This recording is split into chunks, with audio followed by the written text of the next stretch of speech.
Maqaa Abbaa, kan Ilmaa, kan Hafuura Qulqulluu, Waaqa tokkoon ni amanna. Amiin. Maqaa Abbaa, kan Ilmaa, kan Hafuura Qulqulluu, Waaqa tokkoon ni amanna. Amiin. Kabajamootaa fi jaalatamootaa maatiiwwan Waaqayyoon kan jaalattan, Waaqayyo isinii kan jaalatu hordoftoonni chaanaalii keenyaa hundumti keessan akkam jirtu, akkam yoo nageessanii, akkamiin turtanii. Yoonaan kan nu ga'e Waaqni abboolii keenyaa galannii fi ulfinni teessoo isaa Aariyaam irratti isaaf haa ta'u. Akkuma beekamu kutaa tokkoffaa fi lammaffaa barnoota keenyaa keessatti adeemsa ittiin fooniif dhiiga gooftaa fudhachuu qabnu. Keessumaa foon isaa dhiiga isaa eenyutu fudhachuu qaba? Eenyutu immoo fudhachuu hin qabne? Keessumaa daa'immanii fi jaarsolii haadholii duullooman bichaa dhufanii foon dhiiga gooftaa fudhachuun seera moo seera miti isa jedhuudhaaf ka'umsa wangeela qulqullicha Maatewos boqonnaa 27 saba godhannee walii godhannee waliitiin barachuun keenya ni yaadatama jechaadha. Egaa har'a immoo foon dhiiga gooftaa akka hin fudhanneetiif wanti nu dhorku maalidha isa jedhudha. Foon isaa dhiiga isaa akka hin fudhanneef wanti nu dhorku maalidha isa jedhu waliin laaluu barbaanne irraa. Egaa akkuma beekamu wangeelli keenya hundi keessan iyyuu isarraatii dhugaa jedha. Wangeela Maatewos boqonnaa 27 irratti hundi keessan saala, umurii, beekumsa otoo hin daangessin hundi keenya foon isaarraa yoo dhugne, dhiiga isaa yoo dhugne, foon isaa yoo fudhanne jireenya bara baraa, boqonnaa bara baraa itti arganna jechaadha. Foon isaa, dhiigni isaa wabii guyyaa murtoo sana akka inni nu ta'e waliitiin ilaalleerra. Kanaaf egaa namni tokko fooniif dhiiga gooftaa akka hin fudhanneef kan isa daangessu maalidha isa jedhudha. Inni jalqabaa cubbuun, haaloon, yaadi foonii, gochaan biyya lafaa, sagaagalummaan, machiin, wantoonni kanaaf kana fakkaatan foon isaa akka hin fudhanne, dhiiga isaa akka hin dhugne nu dhorkuu jechaadha. Umurii jalqabaa hanga dhumaatti sadarkaa umurii arfanuu keessatti ijoollummaa, dardarummaa, ga'eessummaa fi dullummaa keessatti umurii kana hundumaa irratti foon isaa fudhachuun, dhiiga isaa dhuguun dirqama kiristaanummaa keenyaati jechaadha. Egaa namoonni akka hin fudhanne, akka hin dhugne immoo maaltu isaan taasisaa isa jedhuudhaaf gara gaa'ilaatti galuu dhabuun foon isaa nyaachuu, dhiiga isaa dhuguu irraati nu dhorkuu, nu daangessuu hin danda'u. Inni jalqabaan kiristaanni hunduu Kiristoosin amane, kiristaanni hunduu Kiristoosin duukaa bu'u, fannoo Kiristoosin kan baatu hunduu dhiiga isaa fi foon isaa fudhachuun dirqama isaati jechaadha. Garuu cubbuu hojjenne, yakka raawwanne, badii hojjenne, sagaagallee foon isaa, dhiiga isaa dhuguu, fudhachuu, nyaachuu hin dandeenye. Isa kanadha inni jalqabaa. Waan hundumaafu cubbuu irraa bilisa taanaan foon isaa fudhachuu wanti dhorku tokkollee hin jiru. Inni biraan immoo amanaa ta'uun, nama amane ta'uun barbaachisaadha. Foon isaa nyaata bara baraa, dhiigni isaa immoo dhiiga bara baraa ta'uusa amanne shakkii tokko malee yoo fudhanne wanti nu dhorku tokko hin jiru.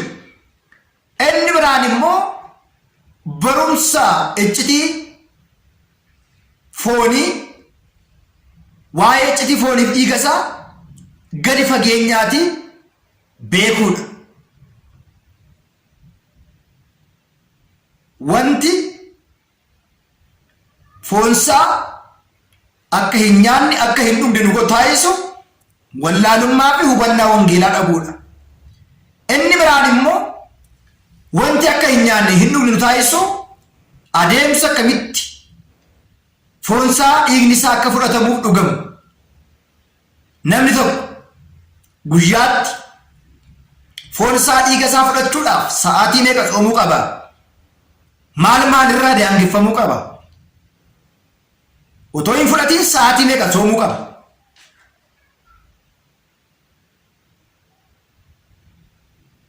fudhatee ka'ee immoo maal irraa dhorkama?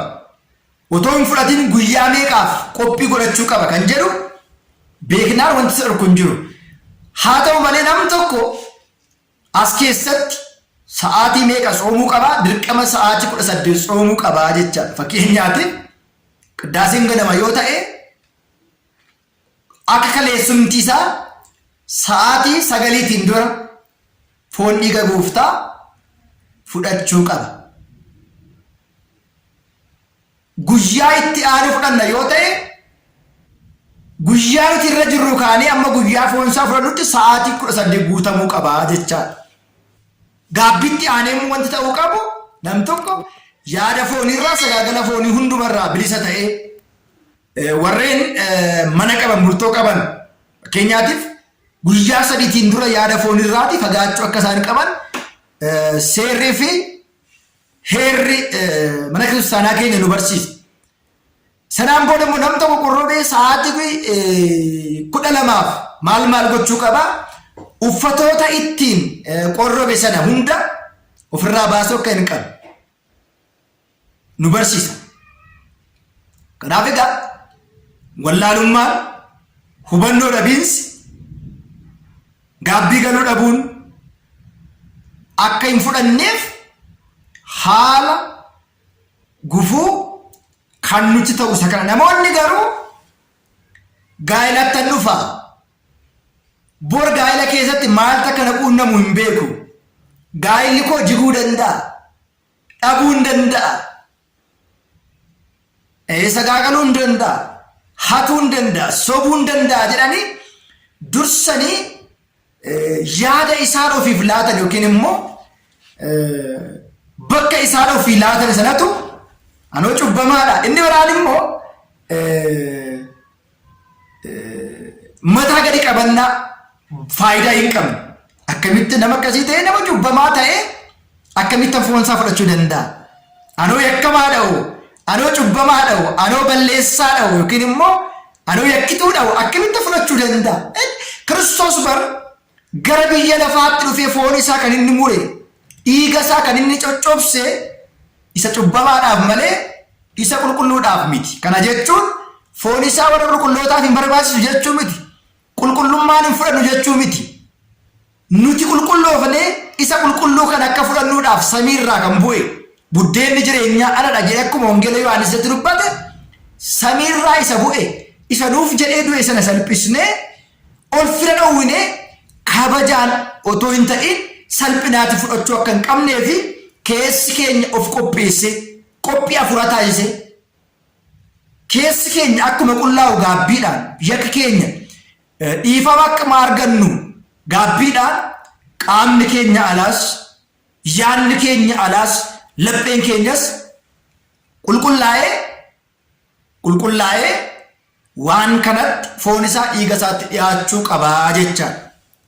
inni guddaan garuu kiristaana ta'ee gaabbii galee asiraatii kennee bakuraatii kennee kurnee hangafa kurnee hunduma raawwatee soomee sagadee foon isaa hin fudhatu yoo ta'e namni tokko hojii hojjetee dadhabee yemmuu dheebotu akkuma bishaan dhugu yeroo beelamu akkuma midhaan nyaatu foon isaas akkuma kanadha. yakka raawwanneef bakka bu'ee soomnee sagannee dhiifama waaqayyoo kan itti argamu dhiifamaaf kan dhangala'u kakuu haaraatiif jedhe dhiifamaaf kan citu kakuu haaraatiif jedhe malee badiidhaaf yakkaaf dheekkamsaaf namoonni baay'een yoon fudhadhe waaqayyoo natti dheekkamaani cubbamaadha waan ta'eedhaaf yoon dhuge waaqayyoo natti dheekkamaani cubbamaadha waan ta'eedhaaf hin beeka waaqayyoon eenyu akka taaniif maal akka taane maalummaa fi eenyummaa keenya waaqayyoo hin beeka. waaqayyoo wallaalee miti. Ermiyaasin bar garaa haadha isaa keessaa otoo hin ba'in otoo hin hojjetanii waaqayyoon si beekera jechuudhaan Ermiyaasitti waaqni dubbate waaqayyoon eenyummaa keenya yakka keenya badii keenya hin beeka. inni guddaan garuu nuti yakkamaa ta'uu otoo hin ta'in yakka keenya beekne yakka keenyarraa deebi'uudhaaf qophii nuti taasisnu barbaachisaa ta'uusaa barachuu fi beekuun hunduma keenya jira jechaadha. Kanaaf egaa wanti akka hin fudhanne hin dhorkudha sa'aatii kana kan laalle. Inni itti aanu immoo kutaani itti aanu immoo kan walitti ilaallu inni guddaan erga fudhanneen booda maalirraa dhorkamna isa jedhudha. As keessatti sa'aatii 18 sooma akka qabnu, yaada keenya hundumarraa bilisa ta'uu akka qabnu, qophii haal dureewwan ta'uu qabu hundumaa qophoofnee foon isaa dhiiga isaa fudhannee jireenya bara baraa akkatti argachuu qabnu kan laalle gaafa ta'u immoo kutaan itti aanu immoo fudhachuun dura maalirraa dhorkamna, erga fudhanneen booda immoo maaltu dhorkama isa jedhu immoo walitti ni ilaalla. Isinis yaada gaaffii kaastan bal'isnee ilaallee deebii bal'aatti ilaallaa. Kan nu barsiise kan nu gorse Waaqa abbootii keenyaaf galanni haa ta'u. Waaqayyo hunduma keenya duukaa haa ta'u.